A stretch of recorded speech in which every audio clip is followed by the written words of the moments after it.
Hello there guys and welcome to Daily Updates. I think the possibility of the EFF and the MK party ever working together will forever become an imagination, because each and every time these parties get an opportunity to speak bad about each other, they don't make a mistake. They make use of that and they are forever threatening each other. It can be direct or indirectly about each other's existence. The MK party wants to unite with the EFF. The EFF says that how do we unite with you when you are really trying to destroy us?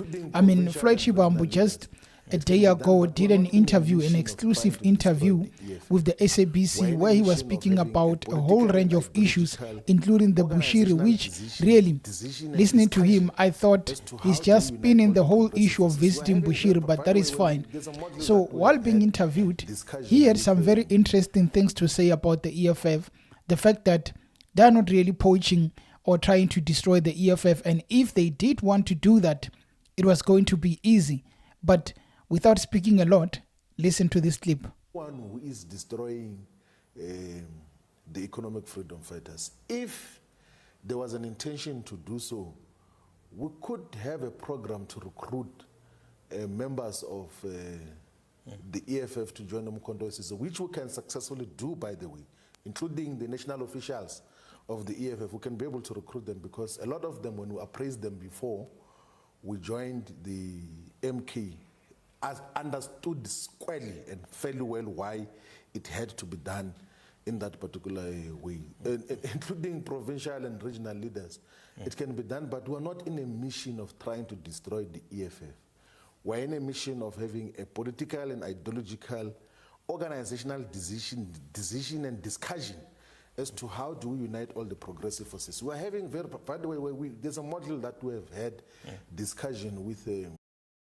We can all interpret that clip the way we want, but to me it seems like Floyd says we are not really a threat to destroying the EFF, and if we wanted, it was going to be easy. I mean, he's talking about having influence, being able to influence the people at the national level, the ones in parliament, provincial and regional. He's basically saying that most of them like the idea of joining the MK party. Don't know what the reason they didn't follow through, but he's basically saying if we want to go through with convincing most of them to follow us, they're just going to come easily. So we are not on the way of destroying or encouraging members to join us, but if we want to do it, it can be done easily. Which, by the way, Julius Malema responded by saying that Floyd Shibambu is talking rubbish to that assertion that he can easily influence some of the members of the EFF to go join the MK party. And you look at it, you can really understand that Floyd is not the first one to draw first blood. Julius did on Sunday refer to the members of the MK party and the leaders as stupid, because the EFF is having much more impact with 9% than the MK party is doing. Again, here's the clip. MK, unale more numbers than the EFF, mara ke di stupid combined ka moka ofela ba tswana le ntata bona same ha ba re ba bua ha utlwi next ka ko parlamente ba tswere di nomoro for nothing. So comrades, let's make sure that 28th of May restore the power of the mighty EFF. This is a red train. This is an unstoppable train. No one is going to stand in front of it. If you stand in front of this moving train, we are going to crush you and proceed with the liberation of the African masses of our people. This really is showing us that the possibility of uniting under one banner will just be a dream, because no way will Julius Malema accept to work with Floyd. I mean, at one point, Fikile Mbalula once said that these guys are just playing us, they are friends. It's like a movie, but you can see these guys don't want each other. I think that's a movie we are being subjected to. That fight of Floyd and Julius, it's not real. That thing is just a movie, it's fiction. That narrative of 1-2, that narrative of wanting them to work together under one banner should actually be put aside, because it is never going to happen. unless maybe something changes in the future. But for now, it is never going to happen.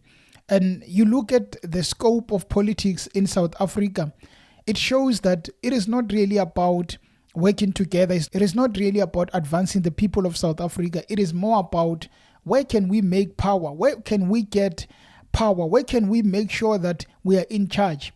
All of these parties want to be in charge. I don't think in any of our lifetime they would want to work together.